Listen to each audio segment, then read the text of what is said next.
నేను తగ్గించాడు బారేస్తా మొత్తం ఉంది ఇట్లో. ఎవరు ఇంత ఆయన మళ్ళీ నేను 99.9%, ఆ 0.1% ఏమి ఏడ్చింది?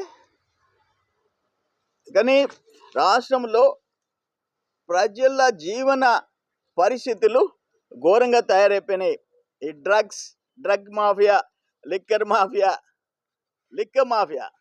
అరే గోవా మందు తెచ్చి 7 మంది సర్వేపల్లి సస్యానికి మంత్రి పదవి ఇచ్చాడు జగన్మోహన్ రెడ్డి. అందుకని ఆయన ఎంకరేజ్ చేస్తున్నాడు. దాని విషయంలో మేము ఇప్పుడు ఒకటే ఇరిగేషన్ ప్రాజెక్ట్స్ మేము 68,000 కోట్లు ఖర్చు పెట్టాము 5 ఏళ్లలో. ఆ సేమ్ అమౌంట్ పెట్టాలంటే 80,000 కోట్లు పెట్టాలి. ఇప్పుడు ఎస్ఎస్ఆర్ రేట్స్ పెరిగిన దాన్ని బట్టి 80,000 కోట్లు పెట్టాలి. నువ్వు 30,000 కోట్లు దాట్లా, ఇంకెట్టు పూర్తవుతాయి ఇరిగేషన్ ప్రాజెక్ట్స్? నీకు అసలు అవగాహన ఉందా? జగన్మోహన్ రెడ్డికి ఈయన మంత్రి ఉన్నాడు, వ్యవసాయ మంత్రి. ఎప్పుడన్నా ఒక్క సమీక్ష చేసావా? ఆ సోమశిల ప్రాజెక్ట్ వరదొస్తే కొట్టుకుపోయేటట్టుకుంది. 22 కోట్లు బిల్లీక ఏది అత్యవసరం, ఏది నార్మల్గా చేసుకోవచ్చు అనేది తెలియని in charge minister, irrigation and agriculture ministers జిల్లాలో ఉంటే ఏం చేస్తాం? మేము వస్తే రైతులకి 20,000 ఇస్తాం, నిరుద్యోగులకి 3,000 పెన్షన్ ఇస్తాం, లక్షల మందికి ఉద్యోగాల కోసం పెట్టుబడులు పరిశ్రమలు తెస్తాం, ఆడబిడ్డలకి 18 ఏళ్ళ నుంచి ఉండే వాళ్ళకి నెలకి 1,500 ఇస్తాం, బడికి పోయే వాళ్ళకి 15,000 ఇస్తాం.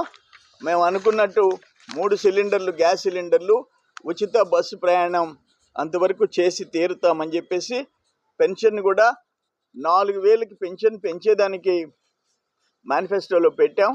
ఉమ్మడి మేనిఫెస్టో మళ్ళీ ఫైనల్ మేనిఫెస్టో తొందరలో రిలీజ్ అవుద్ది. ఈ లోపల నేను ఒకటే మాట చెప్తుండా ఈ జిల్లాలో ఉండే అధికారులకి, ఆ కలెక్టర్కి చెప్పినా ఒకటే, బిల్ కలెక్టర్కి చెప్పినా ఒకటే, తేడా ఏం లేదు. కలెక్టర్కి బిల్ కలెక్టర్కి తేడా లేదు. ఆయన మహానుభావుడు ఎట్లా ఐఏఎస్ వచ్చాడో మాకైతే అర్థం కావటంలే.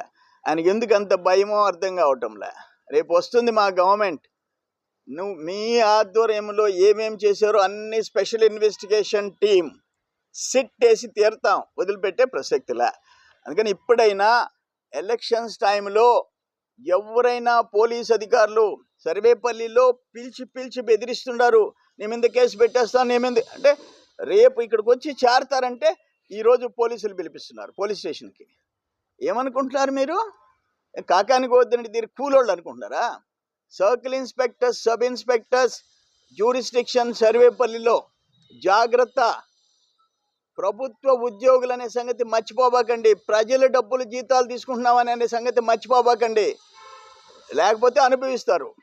మేమందరం కలిసి టీమ్గా పోతాం.